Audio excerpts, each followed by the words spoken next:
All right, what's up everyone? I'm back once again. So today what we're going to be doing is going to the junkyard. What I'm going to be looking for is hopefully a rear sway bar and also a back bumper that I definitely need for the truck. Okay, so let's head on over and I'll see you guys there. All right, so I'm here at the junkyard. I'm not sure if I'm gonna film inside. Last time I got in trouble. It clearly says they have a big sign, no filming, but check it out. I'm here in San Diego at the Otay junkyard. If you're from around here, I mean, everybody knows these. Formerly known as Ecology. Now it is LKQ, I believe. So I'll just drive up to the front and show you. So there it is.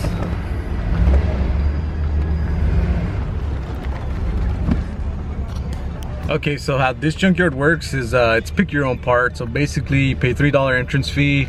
I have here my my bag with some of my tools that I'm pretty sure I'm gonna need for the rear sway bar. I'm not sure if I'm gonna get the bumper. Usually they do have pictures of the vehicles they have online, and I was checking them out and a lot of them are pretty trashed. It sucks for these OBS style Fords when they end up here at the junkyard. That's pretty much the first thing they take, either the bumpers, grill, or they're all messed up. So let's go ahead inside and let's take a look at them. Like I said, I'm not gonna film. I got in trouble last time. I don't want to get in trouble again. Okay, so I'm out of the junkyard and I'm in my service truck. So this is what I got. We got the rear sway bar for the truck. This is it right here. It's pretty cool because so these brackets, they go over the differential housing, the axle housing, well, axle differential housing, whatever. So, and it just bolts on, the links bolt up there and they go to the frame. Unfortunately, I didn't come with the links because the sway bar itself was $40 with the brackets, and these people were trying to charge me $20 per link. I was like, no, I'd rather just buy them brand new. They're about $30 each. So that was stupid. But there it is. So we're gonna go home, get this all nice and paint up. And oh yeah, I also grabbed this. Just put this in my pocket. It's for the battery tray. Need one of those. So like I said, we're gonna go home, paint this. I'm not sure if I'll paint it black or red. I think it'll look real cool. It's red.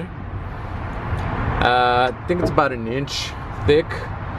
So like I said, yeah, go ahead, go home. Oh, and I also have to replace the actual bushings. They're toast. So okay, let's go home, get it all painted up, install them on the truck, and see what else we can do here. O'Reilly's, go ahead and pick up some spray paint. So we're gonna pick up black and some clear coat, and we'll go home and start working on the actual sway bar. Yeah, because the front one's black, so I'm gonna do the black. And it turns out they barely have any paint. They didn't have black, but I believe I still have some Rust-Oleum from last time. I just wanted to get the duplicate color black and clear coat because I really don't like the clear coat from Rust-Oleum, but that's okay. We're just gonna go paint it with the Rust-Oleum paint that I have at the house, and I think I also have some Rust-Oleum clear. So let's go ahead, arrive at the house, and let's get started on the sway bar. Okay, so first we're gonna start off by disassembling all the pieces, which I already did. Go ahead and give them a nice wash. Some little degreaser right here. Spray them all down, hose them down, get them sanded down. And I did have some of this Rust-Oleum gloss black from last time, and I also have some clear coat of the Rust-Oleum as well.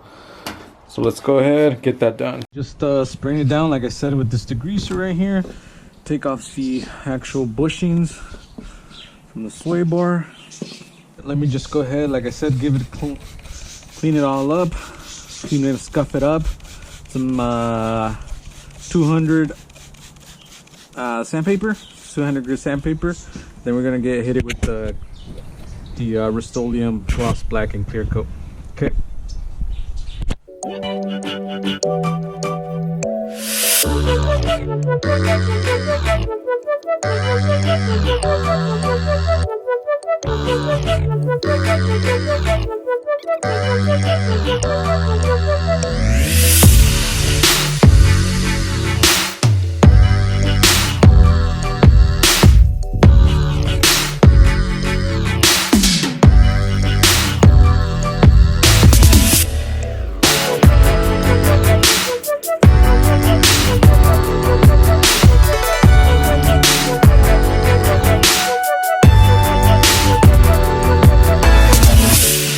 Okay, so everything is prepped, sanded down and cleaned with the grease and wax remover, and it's all ready to paint. So I'm gonna switch over to my head cam and show you guys the process of painting it.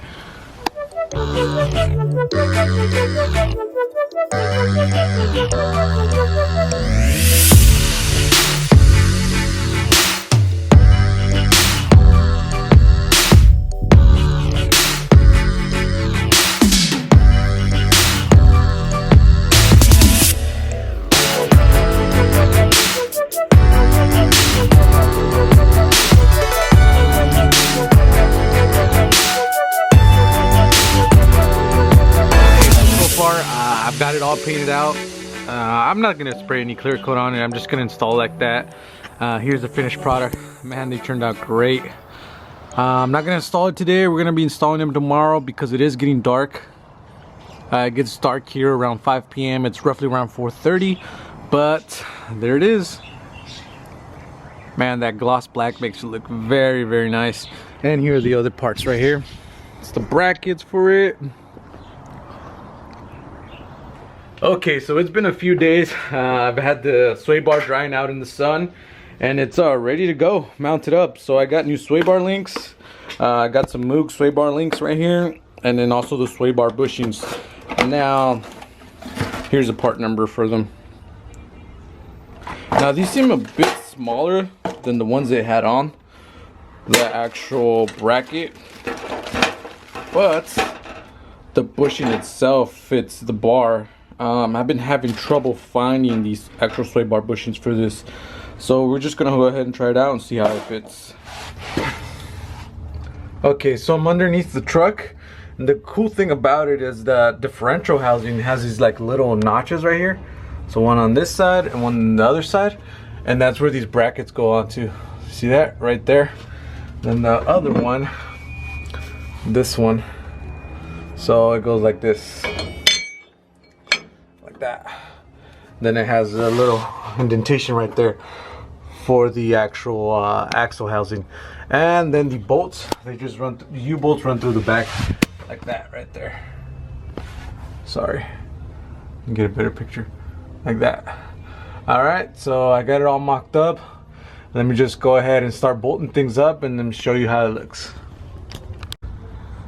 Okay, so I have the sway bar now bolted all up. Everything's bolted in place, and this is how it looks. Now I got this sway bar off of a 4x4, so it doesn't fit perfect, but it does the job. Now I hate that, so like I was saying, I couldn't really find, even going by 4x4, the sway bar bushings, but this one's that part number I gave you seemed to fit perfect. You just have to use the same brackets as it had. The only thing I don't like is it sits pretty low. I don't know if you guys can tell. So it sits, I want to say, about 2 inches underneath the actual leaf springs. Now the only thing I can think of to actually fix this issue is to drill another hole. Now I use the existing holes that my frame has, but what I'm thinking is probably drill one a bit more up here so the actual link can go further up. But it's also like my truck is dropped 5 inches in the rear, so that's probably also affecting it. But here it is from the rear installed. Like I said, I got this sway bar off of 4x4, so it's not the exact fit, but if you guys are trying to do this, it should work. And like I said, I used pre-existing holes that were already in the frame. I just bought the sway bar links. It fits perfect, man, and it's gonna give it a much better handling. Now I don't think that should be an issue. It's still good clearance off the floor.